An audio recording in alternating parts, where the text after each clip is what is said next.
how to add an application as a shortcut on your Clear Touch panel.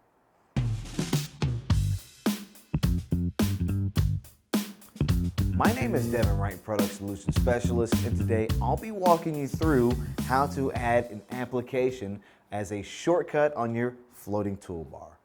Now, let's say as we go full screen here, I don't necessarily use the browser application as well as Note on my day-to-day basis.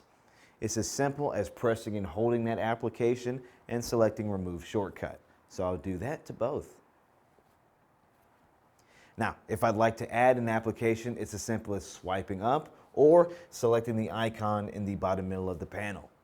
I use Chrome on a day-to-day basis, so I'm going to press and hold that application and select the Add icon in the top right.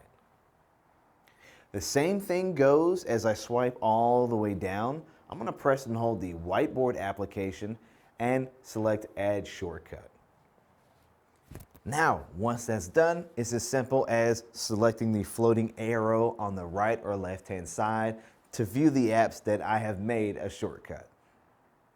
For more tips and tricks, feel free to follow our YouTube channel.